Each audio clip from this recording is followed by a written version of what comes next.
आज 24 अगस्त 2023 की मुरली है। सद्गुरुवार की मुरली है। बाबा कह रहे मीठे बच्चे, अव्यभिचारी याद से ही तुम्हारी अवस्था अचल अडोल बनेगी। पुरुषार्थ करो कि एक बाबा के सिवाय दूसरा कुछ भी याद ही ना आए। अपनी मानसिक अवस्था को इस स्तर पर ले जाना है, अपनी सोच को, अपनी समझ को ऐसा बदलते जाना है, निरंतर उसमें प्रयास करते जाना है कि बाबा के अलावा कुछ याद ही न रह जाए।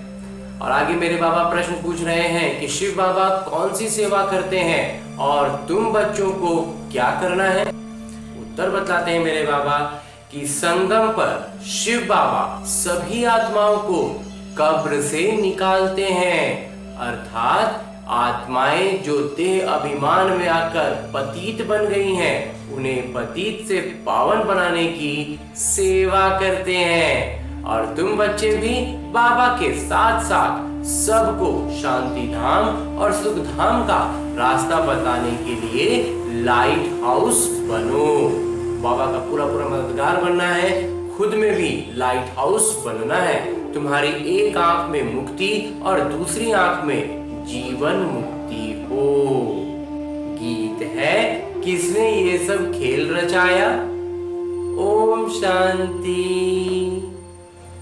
धारणा है बाबा से अच्छी रीति पढ़कर औरों को पढ़ाना है। लाइट हाउस बन सबको मुक्ति और जीवन मुक्ति की राह दिखानी है। एक बाबा की अव्यभिचारी याद से अपनी अवस्था एक रस अचल अडोल बनानी है, महावीर बनना है। और आगे मेरे बाबा वरदान दे रहे हैं। वरदान देते हुए मेरे बाबा कहते हैं, अलौकिक रीति की लेन देन द्वारा सदा विशेषता संपन्न बनने वाले फ्राक दिल भव। जैसे किसी मेले में जाते हो तो पैसा देते हैं और कोई चीज लेते हो, लेने से पहले देना होता है। तो इस रूहानी मेले में भी बाबा से अथवा एक दूसरे से कुछ ना कुछ लेते हो, अर्थात स्वयं में धारण करते हो कोई ना कोई बात, कोई ना कोई आदत। तो जब कोई गुण अथवा विशेषता धारण करेंगे तो साधारणता स्वतः खत्म हो जाएगी। जब विशेष गुणों को अपने अंदर धारण करने लगेंगे तो जो हम साधारणता जो हर चीज करते हैं वो चीज समाप्त होगी। गुण को धारण करने से कमजोरी स्वतः समाप्त हो जाएगी। तो यही ध्यान देना होता है।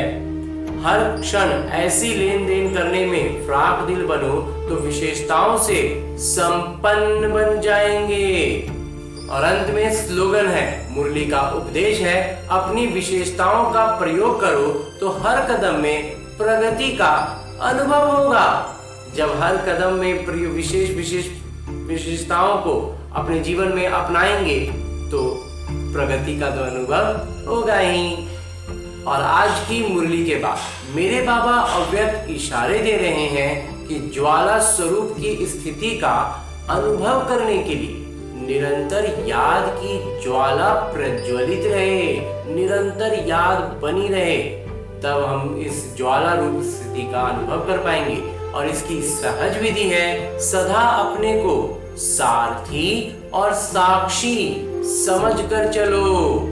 आत्मा इस रथ की सारथी है।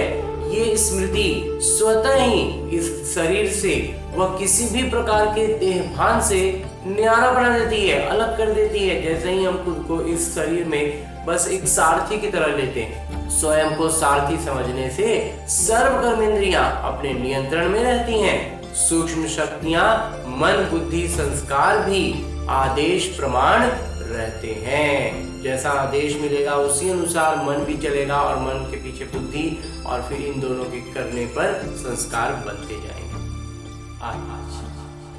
ओम शांति बाबा, ओम शांति।